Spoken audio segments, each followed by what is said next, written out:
of it because it's quite claustrophobic. When modern-day prisons are designed, they really consider not intimidating people or making the spaces, you know, as least stressful as possible. Well, Alcatraz didn't suffer from those restrictions. They did the research, they went out, studied Alcatraz, not just from books or internet. They were actually there to feel the environment, so it really sets a mood that gets you a little spooked.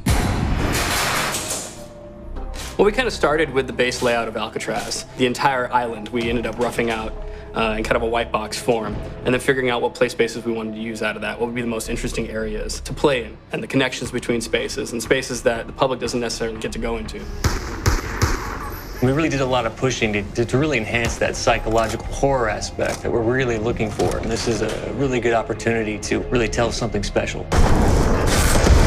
Like I got stuck right through the gates to hell! This time around, I feel like it's been identified that there are these side missions that you're going to go out and try to accomplish.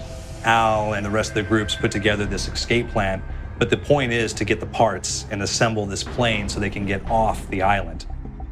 We did something new for the first time. We have actually contextual music that goes off. So that's a first for zombies. And it's all based around this horror thriller aspect. Every location will have a specific stinger that you hear when you find it, when you discover it, when you start unraveling the story. We start building on the music that you're hearing, and it's really enhancing that experience and going along with it in parallel.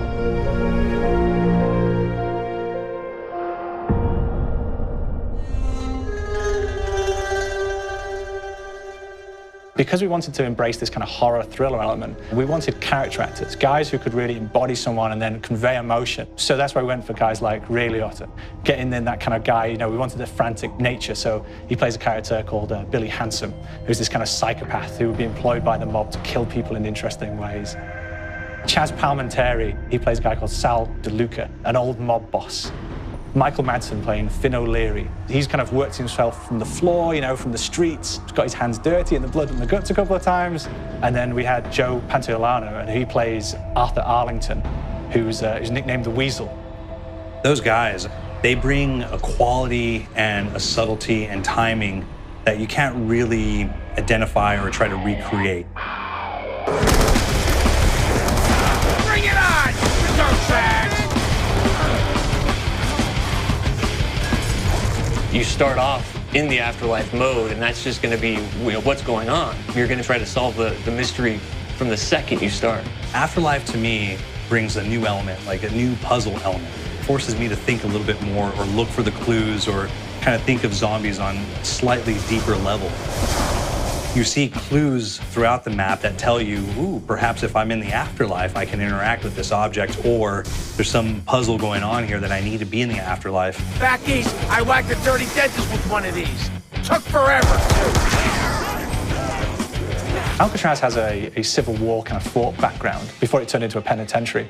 And so we had this kind of backstory, the idea that the warden would have collected Civil War weaponry. One of them is a blundergat. It's a fictional weapon, but the idea of the combination between a blunderbuss and a Gatling gun. And possibly, there might be a way of upgrading it to a more fantastical weapon that the players may find. You all gotta go sometime? You just went now. There's one main zombie, one big zombie that's going to come through and wreak havoc on your life. He'll lock down the perk machine, he'll close down the box, so you have to pay to get that open again, so you don't want him to interfere with your process. Now's a good time to pick a fight. It's a fun challenge, it keeps things moving forward. In terms of perks, we have a new perk called Electric Cherry. When you reload, it gives a shock around you, which scales over time. Who's asking for increased ball? There is so much to experience in this map. Every time I play it, there's a new tactic to take, a new experience, a new objective to go for. But there's also this layer of things that we aren't exactly exposing to the players right off the bat and will need to be discovered. Don't let me go. Is it the calling we hear? We've got the undead in there, we've got these historical elements, and these fantastic actors all seem to be with peace with each other in this kind of same world. So it's magical, and our team is incredibly excited by it.